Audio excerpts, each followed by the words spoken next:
Isto é Onda Ciencia, un proxecto de divulgación científica en formato radiofónico e podcast realizado por Coac FM e a Unidade de Divulgación Científica e Cultural da Universidade da Coruña.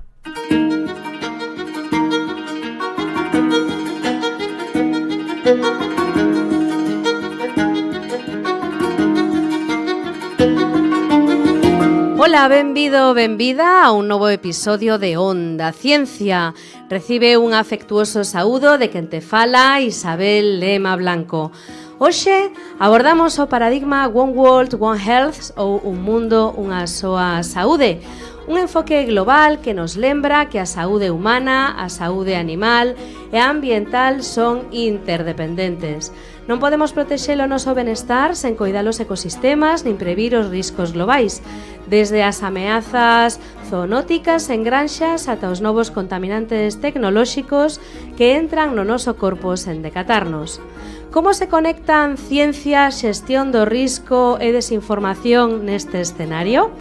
Para resolver este dilema contamos coa presenza de Blanca Lafón, Miguel Cuerva e Elvira Santiago, as que paso xa a presentar. Blanca Lafón Laje é catedrática no Departamento de Psicoloxía, directora do Grupo de Diagnóstico Conductual e Molecular Aplicado á Saúde, que forma parte do CICA, do Centro Interdisciplinar de Química e Bioloxía da UDC. É experta en avaliación da seguridade de novos nanomateriais e no estudo da fragilidade no envellecemento. Benvida, Blanca Lafón. Hola, bo día. Moitas grazas por terme aquí. Tamén nos acompaña Miguel Cuerva Vidales, investigador postdoutoral no Grupo Nanoself, tamén asociado ao CICA, participante no proxecto europeo FLUFET para a detección temperá de ameazas zoonóticas e prevención de pandemias. Benvido tamén, Miguel. Hola, buenos días, gracias por invitarme. E tamén nos acompaña Elvira Santiago Gómez, profesora permanente laboral no Departamento de Socioloxía e Ciencias da Comunicación, investigadora no Laboratorio de Análise e Prospectiva Sociopolítica, experta na comunicación e xestión de riscos por desastres ambientais e no deseño de políticas de seguridade na Unión Europea. Tamén moi benvida, Elvira. Bo día, Isabel, moitas grazas pola invitación.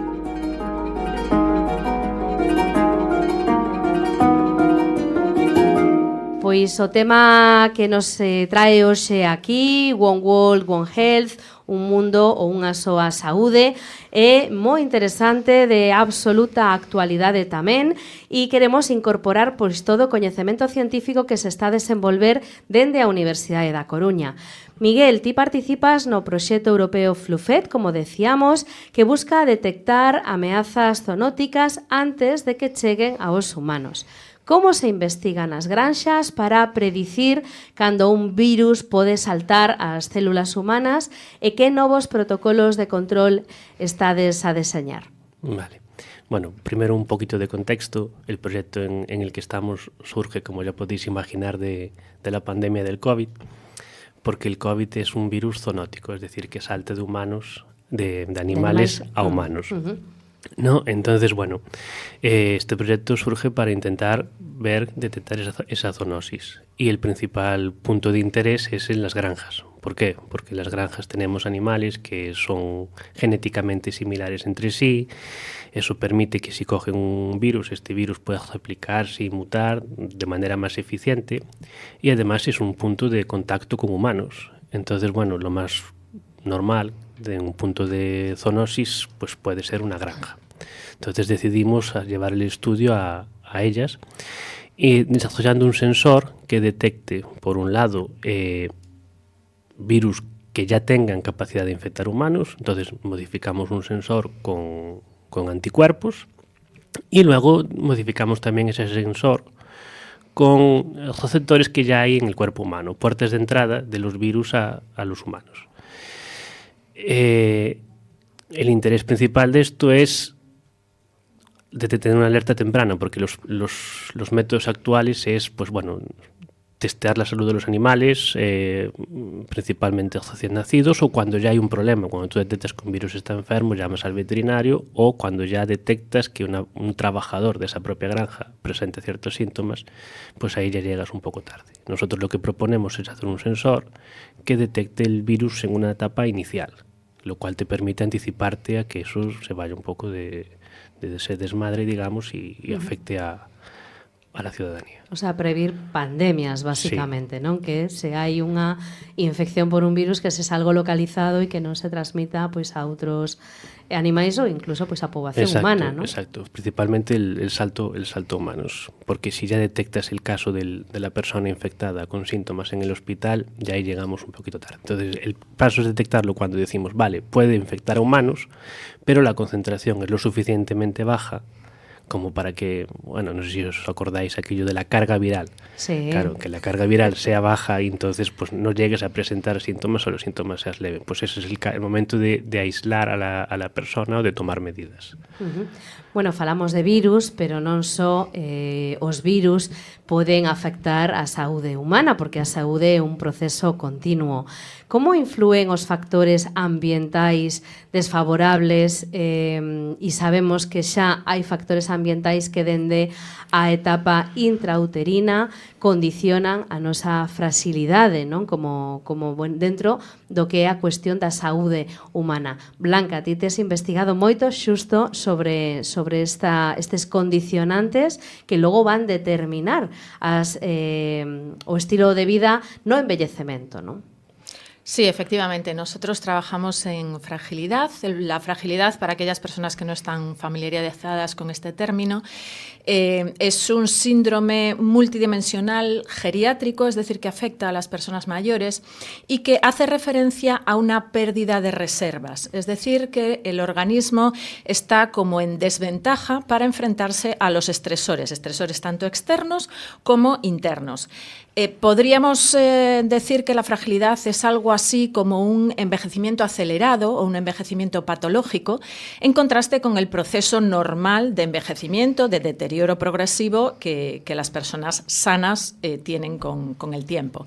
Entonces, nosotros una parte de nuestra investigación se centra en la evaluación de cómo determinados factores ambientales pueden afectar a nuestro proceso de envejecimiento, determinando o no que desarrollemos fragilidad con el tiempo, a edades avanzadas.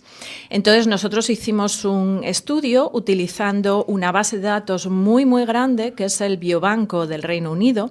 En ese biobanco se reúne más de 500.000 de personas que tienen un montón de datos recogidos, datos de su estilo de vida, datos de su salud y también datos genéticos. Y de esas personas, más de 200.000 eran mayores de 65 años. Entonces, es una población en la que realmente podemos sacar una muy buena ventaja de que es tan grande y, por tanto, los métodos estadísticos que apliquemos nos van a dar resultados muy fiables. Entonces, con esa base de datos investigamos determinados factores ambientales y de estilo de vida que podrían determinar el cómo envejecemos y vimos cosas pues muy interesantes. Pues, por ejemplo, hay determinados factores ambientales que no podemos controlar, pero hay otros que sí podemos controlar. Dentro de los que no podemos controlar, a nivel individual, me refiero como sociedad, sí, pero sí. A nivel individual, pues por ejemplo, la contaminación ambiental, la presencia de determinadas sustancias en el medio ambiente o incluso de material particulado que procede, por ejemplo, de los humos de las industrias o de las combustiones de los combustibles fósiles. Claro. Todo eso, en principio, a nivel individual, no lo podemos controlar y está afectando a nuestra salud. O, por ejemplo, lo que se llama el porcentaje de medio ambiente natural, que esto hace un poco referencia a la cantidad de zonas verdes a nuestro alrededor que hay durante el desarrollo de nuestra vida. Es decir, si vivimos en un medio rural o en un medio urbano o dentro de los medios urbanos, aquellos que están más cuidados en cuanto a más presencia de zonas verdes o aquellos que simplemente son asfalto, asfalto, asfalto. Entonces, eso realmente también influye en nuestra manera de envejecer. Y luego hay otras cuestiones que sí podemos controlar a nivel individual. Las más evidentes y en las que todo el mundo está pensando son el tabaco y el alcohol, por supuesto. El tabaco malo de por sí, eso ya no hace falta ni decirlo. En el alcohol hay una cuestión curiosa. Hay una cuestión curiosa porque lo que nosotros vimos es que las personas que menor riesgo de fragilidad en el envejecimiento presentan son aquellas personas con un consumo moderado de alcohol. Es decir, no precisamente los abstemios, que tendrían, como si dijéramos, un riesgo cero, sería nuestro nivel basal, sino que las personas con un consumo moderado de alcohol, su riesgo de fragilidad desciende por debajo del cero. Es decir, es como si fuera una especie de factor protector. ¿Cómo explicamos esto? Bueno, pues hay varias maneras de explicar esto. Una manera es simplemente lo que le llamamos el efecto de supervivencia saludable, que lo que refleja es que las personas, a medida que se encuentran peor, a medida que se vuelven frágiles, abandonan el consumo de alcohol porque ya no les apetece, porque ya no se encuentran bien. Eso sería una razón. Y luego otra razón es que el consumo de alcohol, no por el alcohol de por sí, sino porque se acompaña. Generalmente en nuestras sociedades consumimos alcohol de forma social, es decir, acompañando a actividades que socialmente son favorables, son gratificantes, pues nos vamos a tomar una caña con los amigos, o las personas mayores se reúnen para tomar el aperitivo y se toman un vermú, o se toman un vino mientras comen, o bueno, ese tipo de cosas. Entonces, son contextos placenteros. Exacto, entonces la ventaja o la protección vendría no exactamente del consumo de alcohol, sino de las actividades que acompañan a ese consumo de alcohol, que son actividades sociales, y realmente esas actividades sociales son las que protegen de los efectos negativos del envejecimiento desfavorable, del envejecimiento acelerado. Claro, creo que agora mesmo os nosos ointes estarán preguntando ¿qué se considera un consumo moderado de alcohol? Pues esa es una muy buena pregunta. Yo creo que cada uno más o menos sabemos lo que es un consumo moderado de alcohol, es decir, no puedo poner unas cifras encima de la mesa, pero realmente consumir una botella de vino al día no es un consumo moderado de alcohol. Consumir una caña al día sí sería un consumo moderado de alcohol. Y sí que vimos que ese efecto tiene como una especie de forma de U, es decir, los abstemios tienen riesgo cero, si subimos un poquito el consumo baja el riesgo, pero si lo volvemos a subir, si seguimos subiendo hasta consumos ya mucho mayores, entonces el riesgo vuelve a subir y además es una subida exponencial. Es decir que cuidado con lo que consideramos consumo moderado, porque bueno, también cada uno puede tener el umbral en distintas medidas, ¿no? Pero bueno, un poquito de sentido común, sentidiño, que decimos aquí, sentidiño y acompañarlo siempre, nunca beber solo, acompañarlo siempre de actividades gratificantes. Bueno, son dous factores que creo que son sobradamente coñecidos, como comentabas, Blanca.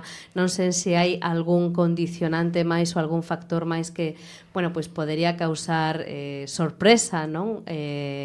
Para a audiencia. Pues mira, por ejemplo, vimos en nuestros resultados que había ciertos factores perinatales, es decir, cercanos al momento del nacimiento, antes del nacimiento o inmediatamente después, que pueden afectar a nuestra manera de envejecer, es decir, muchísimos años después.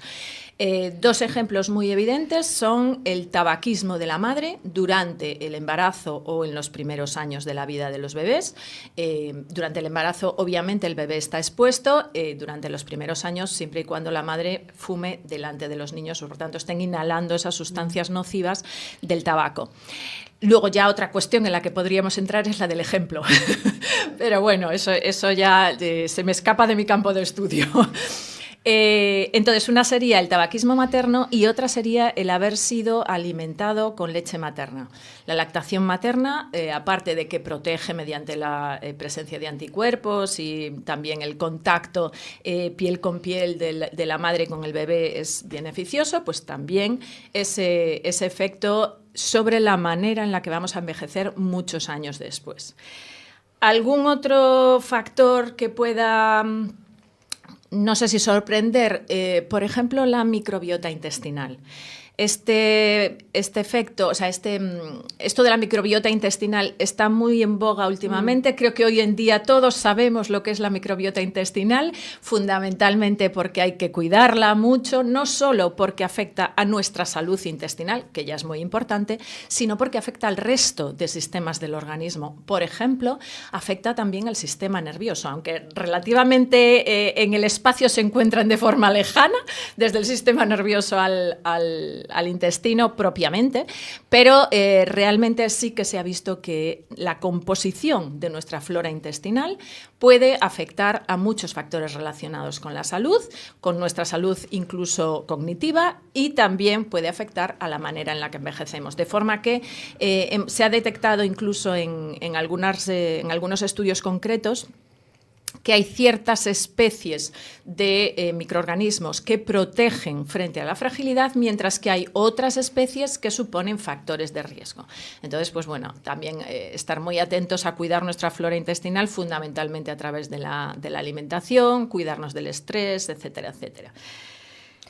Pois falando de alimentación e da importancia que ten a alimentación para o noso envellecemento, pero tamén para a nosa saúde non só intestinal, como comentaba Blanca, pois creo que podemos falar tamén de como nos alimentamos os galegos e as galegas, porque o modelo gandeiro actual está en debate, non? Que sabe moito de todo isto é Miguel, e queríamos pois tamén preguntarlle que impacto pois teñen os modelos de explotación intensivos, como son as macrogranxas, que agora se están poñendo moi de moda, que é un modelo completamente diferente ao de a ganadería extensiva que era tradicional, non? No agro galego.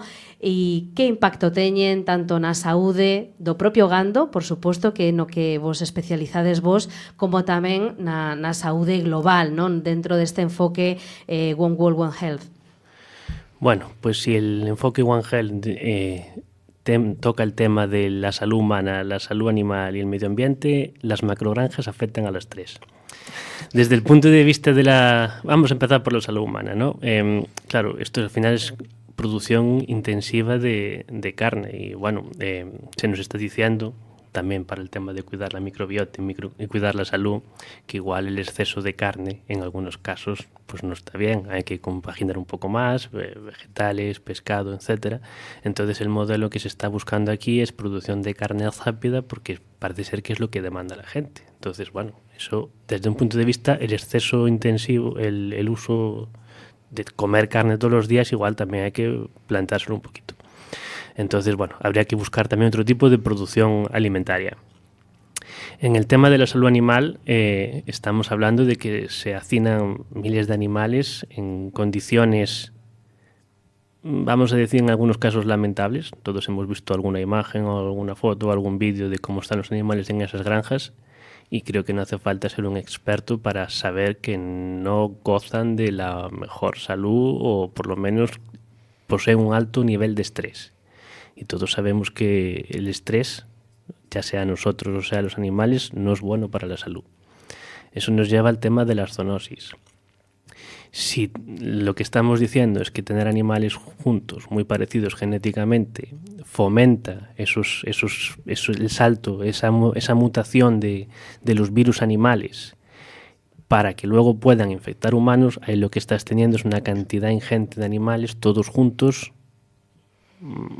hacinados, probablemente haya arañazos, haya alguna herida, estresados, con un sistema inmune que no está en sus mejores condiciones para luchar con una infección vírica, y eso va a fomentar que las zoonosis puedan ser más probables, ¿no? O sea, é unha macrogranxa de virus. Bueno, digamos que no es que sea una macrogranja de virus, pero no fomenta que esas zoonosis no se vayan, las puede llegar a favorecer. Luego los animales también, tienes muchísimos animales juntos, estás generando una cantidad enorme de residuos, tanto de heces como de orinas. Bueno, yo soy químico de base, ¿no? Entonces, al final, si vamos a la materia que hay, es nitratos, es amoníaco, eso todo se filtra al suelo. Aunque se intente limpiar, En la primera instancia va a llegar al suelo y del suelo se va a filtrar pues, al suelo, al agua que pueda haber en las proximidades. Entonces estás elevando la concentración. Que esos residuos, esos procesos también se pueden dar en una granja normal, pero claro, aquí estás elevando la concentración. Eso va a afectar al suelo y a la vegetación que puede haber en las proximidades. Entonces, a ver, yo no quiero ir aquí de crítica contra las macrogranjas, pero desde un punto de vista, lo que es de la química y la biología, igual no es el modelo más adecuado. Y ya sin entrar en la parte ética del tratamiento de los animales. Entonces, bueno, también habría que darle una vuelta y hacer diseños para ese tratamiento de aguas, ese tratamiento de suelos, intentar evitar la contaminación, mejorar la salud de los animales. O sea, ahora mismo, desde mi punto de vista, hay que darle una vuelta a cómo están las macrogranjas y incluso hacer legislación, porque ahora mismo la legislación que hay yo considero que es un poquito inexistente.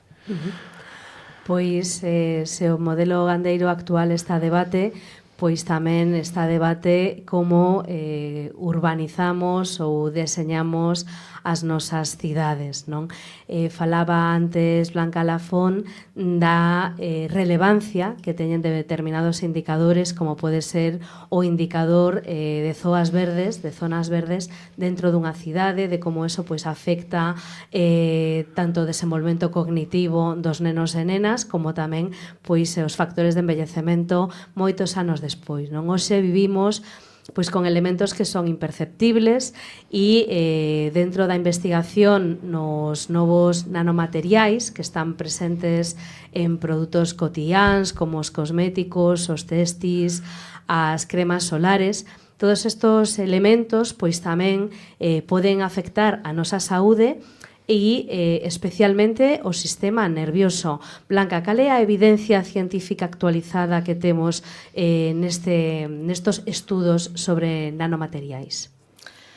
Bueno, los estudios de la seguridad de los nanomateriales han empezado hace relativamente pocos años. Vamos a dar también un poquito de contexto de qué es esto de los nanomateriales. A ver, el prefijo nano quiere decir muy pequeño, una 1000.000.000ª parte, con lo cual son materiales que químicamente son los mismos que ya teníamos, pero estamos haciendo sus partículas mucho más pequeñas. Entonces, la tecnología que hay hoy en día nos permite trabajar con los materiales a esa escala tan pequeña. ¿Por qué esto es interesante? Pues esto es interesante porque los materiales a esa escala tan pequeña tienen una muy grande área superficial. Esto quiere decir que hay muchos más átomos que están en la superficie y, por tanto, la reactividad de esas partículas, de esos materiales, es mucho más elevada.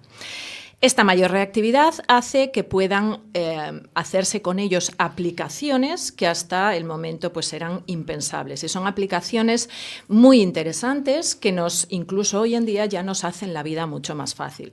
Pues estamos hablando de aplicaciones no solo en cosmética, como tú comentabas, sino también pues en materiales de construcción, en electrónica, en pinturas, en material deportivo.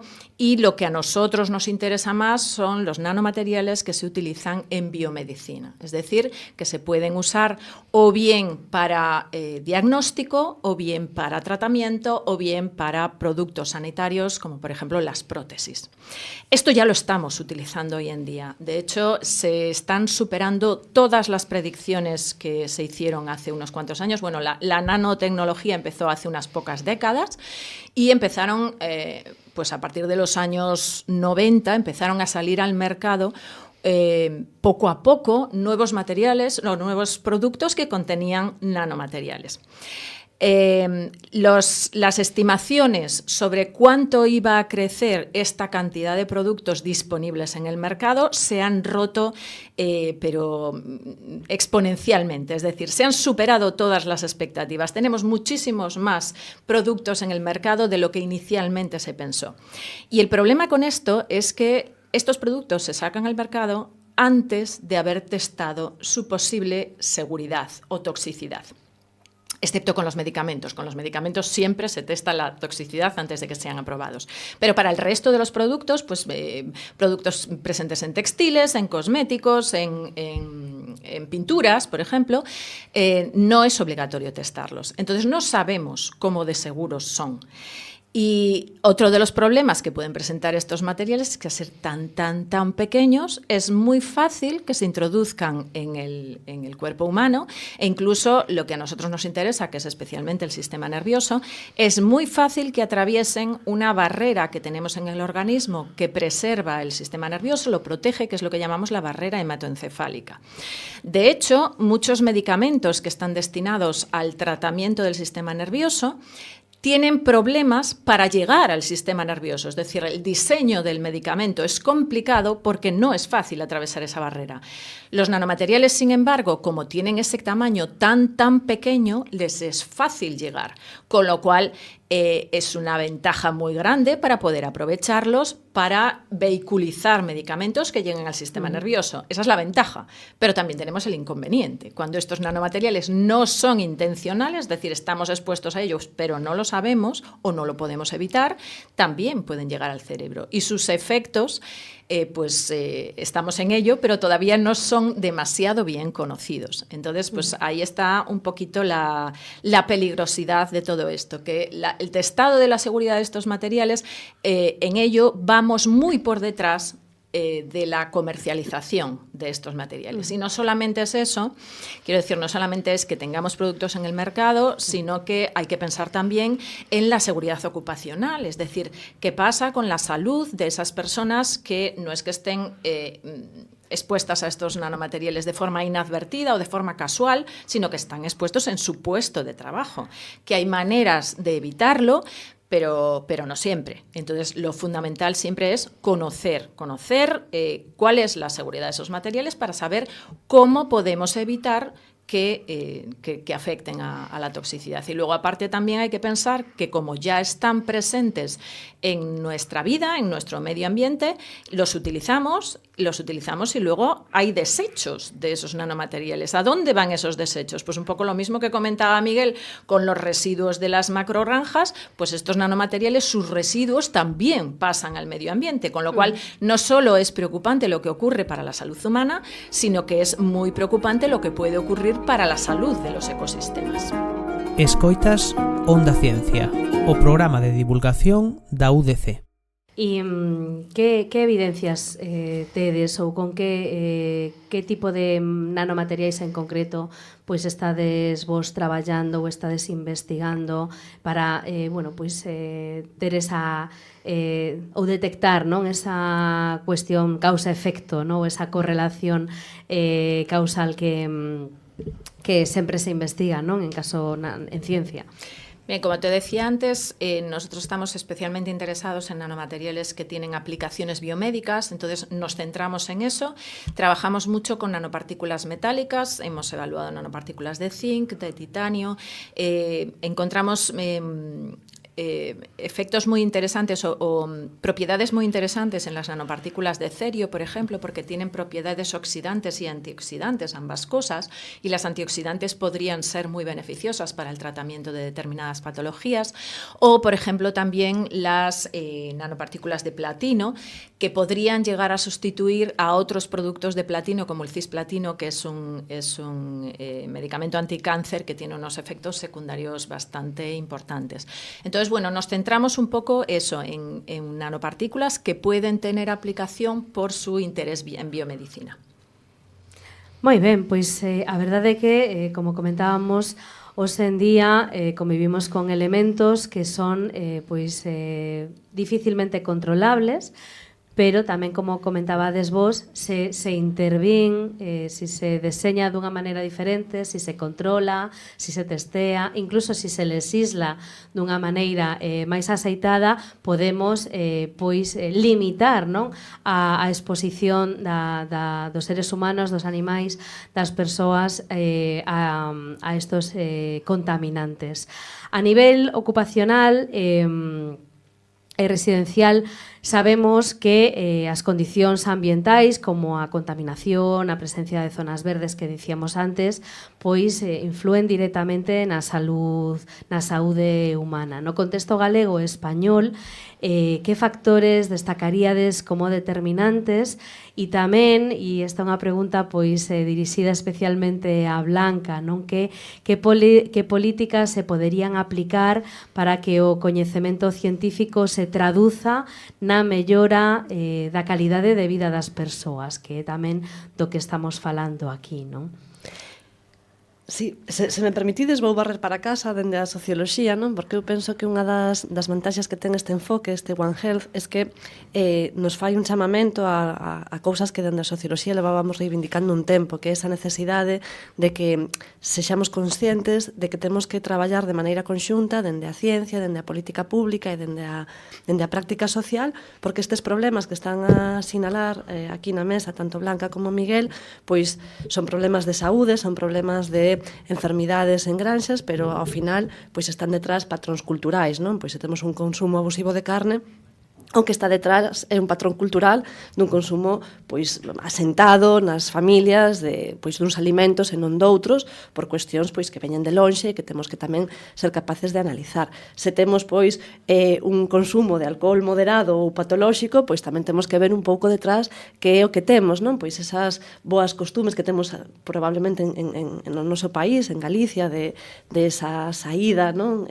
A tomar o vermú, o aperitivo, esas ventaxas que poden ter, pois son cuestións tamén que están a sociedade, a cultura están detrás. Entón, nos o que reivindicamos dende a socioloxía é esa necesidade de analizar estes problemas intentando poñer sobre a mesa as cuestións científicas, políticas e culturais ao mesmo tempo. Isto é un reto importante, porque non é fácil ás veces entender as maneiras que temos de traballar ou entender as urxencias que temos dende os distintos ámbitos, dende os distintos lugares, non? Dende a ciencia, dende a política, dende as necesidades sociais, temos formas de traballar e de entender os problemas de maneira diferente, e isto é un reto. Pero penso que na política pública pois estamos intentando avanzar en procesos de tomas de decisións nos que participemos nunha maneira equilibrada estes distintos ámbitos. As políticas públicas levan xa décadas tamén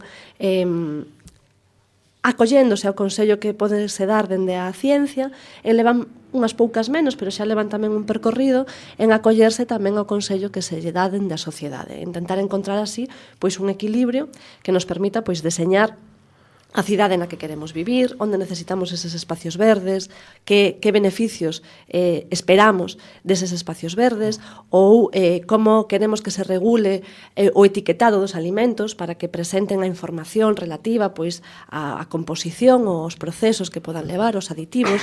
Eso todo se negocia e se aconsella dende distintos ámbitos as políticas públicas, tanto a nivel europeo como despois cando se trasladan a nivel nacional, para intentar pois que despois esas políticas non cheguen cun rexeitamento social, porque senón pouco avanzamos, non? Entón, pois temos aí todo un reto de colaboración entre estes tres ámbitos para poder pois traballar e entendernos, e entender esas necesidades, entender esas alertas tamén, e poder así pois deseñar un mundo máis xusto, un mundo máis saludable, non? Moitas veces estas problemáticas chegan á opinión pública pois cando hai crises sanitarias, cando hai crises ambientais, non? E isto pois vai acompañado, que iramos ou non, de alarma social, non? E acabamos, pois, mencionábamos antes a COVID-19, tamén temos moi recente o caso do antivirus, verdade? Como se construe e se mantén a confianza do público nas institucións, tamén na ciencia, cando temos todo este ruído mediático e unhas pois crises de información e desinformación que están moi en xogo actualmente, non? Elvira, Miguel... Pois, a ver, eu penso que a construción da confianza é moi complexa, é un traballo que ten que ser diario e que ten que ser anterior a que a crise ou a catástrofe suceda, porque ti non podes pretender construir unha confianza nunha situación de alerta. Iso é prácticamente imposible. Se a confianza non existe previamente, non é o momento de construir, non? Entón, penso que nesa construcción, de novo, é moi importante que teñamos unha experiencia na colaboración. É dicir, en España, en Galicia tamén, destaca destacamos pola confianza que temos hacia a ciencia e hacia o desenvolvemento científico e tecnolóxico. Iso é positivo, forma parte da nosa cultura e temos que artellalo para mantelo. Non así a confianza que temos hacia a clase política. Neste momento estamos nun momento de unha crise profunda, dunha polarización e dunha falta de confianza hacia as institucións que nos representan. Pois se non empezamos a reconstruir esa confianza, se non traballamos dende as distintas esferas relacionadas ca política en volver a vehicular esa conexión ca cidadanía, imos ter problemas para cando despois teñamos unha crise como a que tivemos, pois poda sair un representante da política a intentar tranquilizar, non? Cando chega o antivirus hai que tomar medidas que son políticas, aínda que estén aconselladas polo coñecemento científico. Se seguimos nesa situación de falta de confianza, imos ver que na sociedade esa crisis, esa alerta se vai espallar con máis facilidade que se estamos nunha situación de confianza na que esa colaboración, ese traballo conxunto funcione mellor. Eu penso que eso é o principal e aquí os compañeiros e as compañeiras pues, tamén saben, non? Das dificultades que teñen. Totalmente de acuerdo con Elvira. Bueno, veis que la crisis del hantavirus ha acabado y al final no ha pasado nada. Inicialmente la OMS dijo, bueno, conocemos cómo funciona el virus, conocemos cómo se propaga, entonces no os preocupéis, tenemos protocolos porque los científicos y los sanitarios, los médicos, Protección Civil, tienen protocolos establecidos que entrenan, que practican y que están todos los días con ellos. Entonces, esa gente dijo, no pasa nada, lo tenemos bajo control. Se empezó a complicarse un poco el tema, digamos, político, que si Canarias, que si Andalucía, que donde llevábamos el barco, que si en un país, tal, más temas geopolíticos, digamos. Pero bueno, digamos que lo que es la parte científica y técnica estaba cubierto. Los expertos lo decían, sabemos lo que hay que hacer. No es la primera vez que esto pasa, sabemos cómo funciona el virus. ¿Qué pasa? Quizá a veces también los científicos tenemos la problemática de intentar explicar a la ciudadanía, porque claro, nosotros aquí usamos palabras como nanotecnología, nanopartícula, que si el cisplatino, yo el cisplatino sé perfectamente lo que es porque es uno de los tumorales más usados, pero yo entiendo que la ciudadanía no sepa lo que es. Entonces, a veces pecamos un poco de la dificultad de vamos a transmitir de manera sencilla lo que hacemos. A veces también nos cuesta, porque simplificando mucho, el mensaje igual creemos que no queda lo suficientemente claro o que no tiene el suficiente peso científico. Entonces, bueno, desde la parte del laboratorio tenemos que comunicar mejor, quizá. La transparencia yo creo que la hay y la confianza en la ciencia existe, pero es verdad que hay que ver cómo nos ponemos de acuerdo con las otras partes de la gente que tiene que gestionar esto. De todas formas, estoy totalmente de acuerdo con vosotros dos, pero bueno, aquí se ha hablado de que la sociedad tiene, en general, la sociedad española, la sociedad gallega, comentabas que confía bastante en los científicos, no confía en los políticos, pero nos falta como la tercera parte del triángulo, que sería la confianza de los políticos en los científicos. Es decir, ¿por qué? O desde mi punto de vista, los políticos no confían en los científicos o no les interesa confiar. Yo ahí ya no me meto. Pero realmente, por la parte política, ¿por qué no miran más a los científicos para preguntar? Está claro que en las grandes crisis, como fue el coronavirus o como fue el antivirus, ahí sí se pregunta, porque ahí sí se mete la pata mucho. Pero en cosas más pequeñas que afectan también a nuestra vida diaria, nos preguntan poco. Nos preguntan poco y nos valoran poco en el sentido de que se invierte muy poco en que la ciencia avance.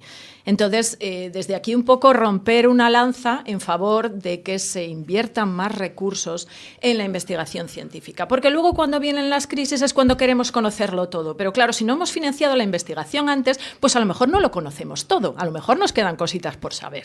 Entonces, pues bueno, un poco que los científicos, que los políticos miren un poco más a los científicos. Tenía razón Miguel en que a lo mejor no nos expresamos con la claridad suficiente, pero bueno, aquí todos tenemos que hacer un pequeño esfuerzo, nosotros en ese sentido y los políticos en darnos un poquito más de relevancia, ¿no? E, bueno, non só iso, sino que ás veces tamén digamos que o coñecemento científico confronta, non, coas aspiracións ou con ese modus vivendi ou as expectativas da propia sociedade, non? Eu creo que moitas das cidades galegas, cada vez que se quixo peatonalizar unha zona, poñer zonas verdes, retirar carreteras e zonas de aparcamento para poñer pois máis árbores e demais, había unha contestación social, non? E o que non quere o político é que os veciños pois se lle boten en riba, non? E posiblemente se esa veciñanza soubera que desa porcentaxe de árbores depende a súa calidade de vida da vellez, pois tal vez a perspectiva cambie, non? Porque noutras cidades onde se demostrou que as zonas verdes e a reducción da contaminación ambiental interfire directamente ou influe directamente na capacidade cognitiva dos nenos e nenas, as familias empezaron a demandar ese tipo de políticas de enverdecemento nas contornas dos barrios, non? Non hai esa transferencia de coñecemento ben entendida, non son simplemente como poñer patentes, non? Ou que tamén é importante o tema das patentes, pero esa transferencia de coñecemento da ciencia á cidadanía pola razón que queirades, e podemos falar diso agora aquí, pero creo que tamén é moi relevante, non? Porque se non hai unha demanda social, posiblemente tampouco haxa unha valentía política, non? Bueno, se me permitides, sí, adelante, eu penso que o tema da transferencia é un tema chave, non? Aquí, cando falaba Blanca desa necesidade de que a política mire a ciencia, ao final o que está falando pois é de como funciona esa transferencia entre a ciencia e a política, e cando agora Isabel ti falas de como as medidas políticas pois poden ter ou non ter un rexeitamento social, pois estamos falando tamén de transferencia, non? Da política á cidadanía. Eu penso que na transferencia é precisamente onde está o problema e onde están as friccións entre esos tres campos, é o que temos que traballar, non?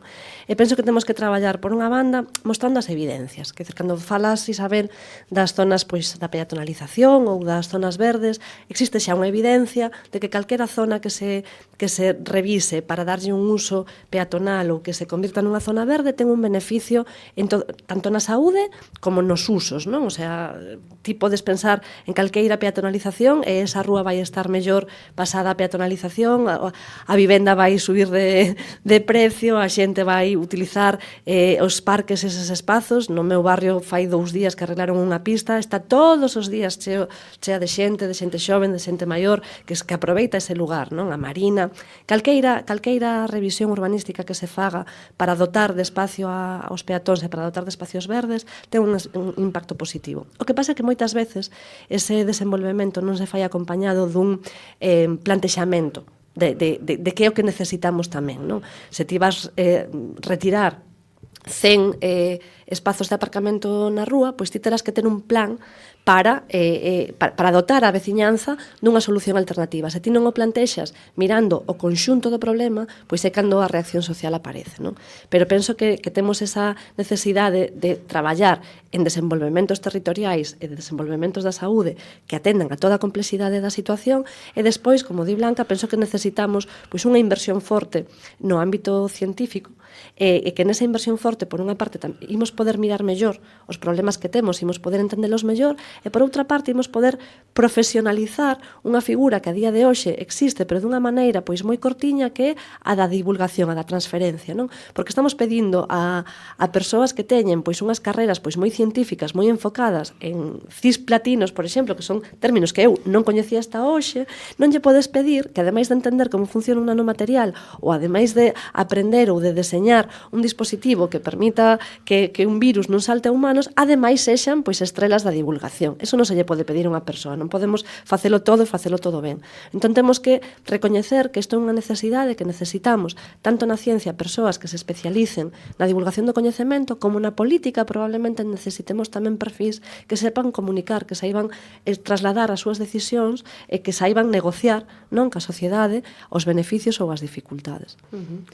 Miguel, Blanca, vos estades de acordo nesta necesidade, non, de institucionalizar pois novas figuras profesionais da divulgación científica que actúen pois como pontes, non? Ou entre ciencia e cidadanía, e dentro da cidadanía incluímos tamén a clase política.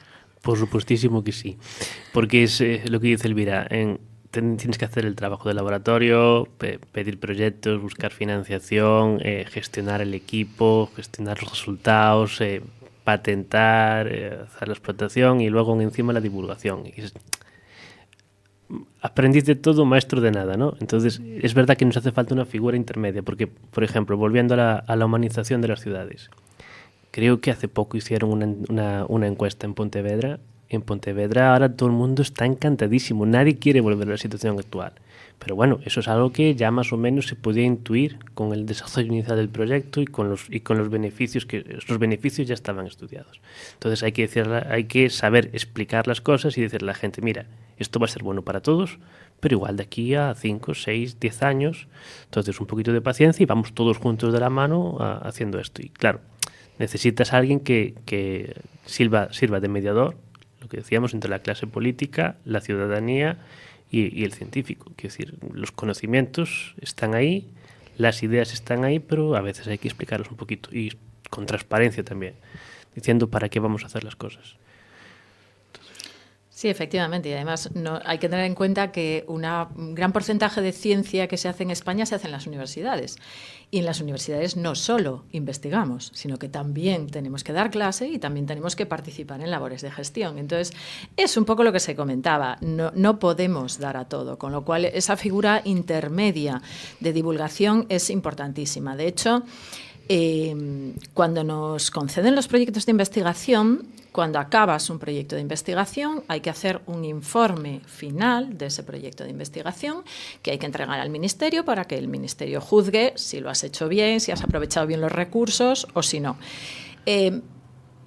¿Por qué no alguien que coja esos informes finales y los traslade al lenguaje que la gente pueda entender? Pues se ha invertido en esto y esto ha sido bueno porque se ha desarrollado lo que sea, o se ha incrementado el conocimiento de esta determinada enfermedad, o se ha desarrollado, pues no lo sé, un nuevo modelo de material que puede valer para... O sea, todo eso nosotros no lo podemos hacer porque es que es imposible. Entonces, realmente, pero sí tenemos la manera de comunicar a esa figura intermedia y que esa figura intermedia valga de puente.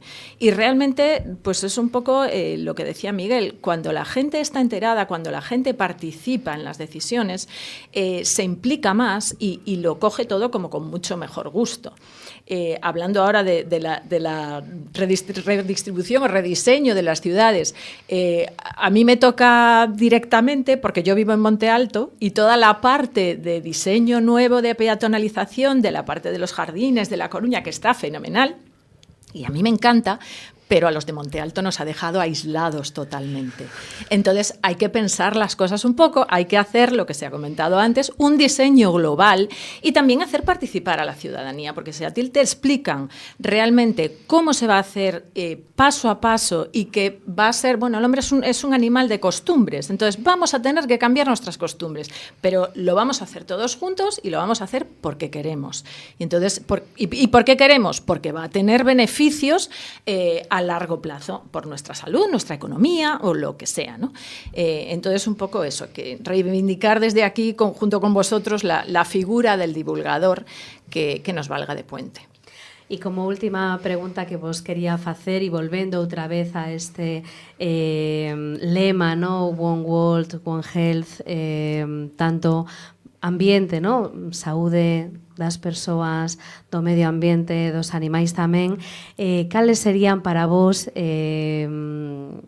as futuras liñas de investigación que deberíamos de desenvolver, non? En Galicia ou a nivel español ou a nivel global tamén, porque moitos de vos estivechedes en proxectos ou estades en proxectos europeos, que pensades que poden ser accións, non, de investigación relevantes para a mellora da calidade de vida dos vindeiros anos, non? Porque aquí estamos falando de como intervén dende o feto ata a vellez máis absoluta.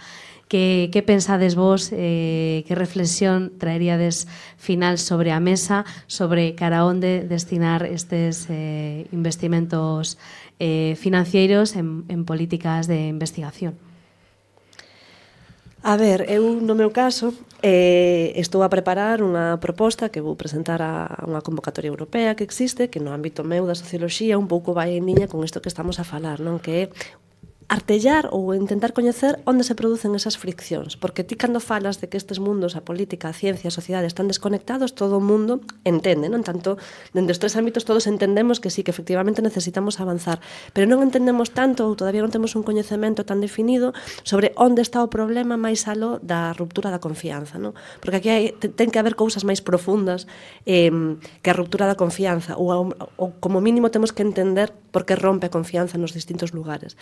Entón, eu no meu ámbito da socioloxía vou dirixir a investigación nos próximos anos a intentar incorporar esta investigación que confío en que sirva tamén para poder unir esas dimensións máis macro ou máis estructurais das que se falaban cando Blanca ao comezo falaba temos problemas nos que non podemos facer nada de maneira individual, non? A contaminación, etc. E temos outros nos que sí que podemos traballar de maneira individual. Pois vincular esas esferas micro e macro penso que tamén é un reto para a socioloxía, encontrar como confluen esas cuestións que temos como sociedade como problema e as que son de maneira individual. Entón, o meu futuro o encamiño por aí. Miguel? A ver, nosotros tenemos varias líneas de investigación ya en el propio grupo, desde medioambientales, tratamiento de contaminantes, seguimos con la parte de sensores biológicos como el del detector de los virus. Tenemos también investigación básica, y además estamos en el CICA, ¿no? Centro Interdisciplinar de Química y Biología, que la principal temática es el One Health. Así que tenemos grupos estudiando todo lo que sea beneficioso para los animales, para el ser humano y para el medio ambiente. Dicho esto, ¿qué línea me quedaría? Ninguna. Hay que financiarlas todas. Hay que financiarlas todas. La Unión Europea, yo trabajo mucho en proyectos europeos, ¿no? Pues la Unión Europea, que invierte muchísimo dinero en proyectos de investigación, ese dinero es dinero público. Entonces, una de las partes que a mí me gusta también de comunicar a la sociedad es decirle, mira, esto es lo que hacemos con vuestros impuestos. Y esto que estamos haciendo funciona y es un beneficio para todos. Bueno, pues tenemos líneas temáticas que abarcan muchísimas cosas que hay que financiar. Y la Unión Europea considera que por cada euro invertido se generan 11 euros de retorno. O sea, invertir en ciencia genera más beneficio. Genera beneficio económico, genera beneficio científico y de conocimiento y además genera beneficio social. Entonces, ¿qué líneas hay que financiarlas? Todas. Blanca. Bueno, yo un poco estoy de acuerdo con Miguel. Es decir, todo es importante aunque a corto plazo no lo veamos. Todo es importante en el sentido de mirar a esto que estamos hablando de una sola salud, ¿no? Tanto de humanos, animales, ecosistemas.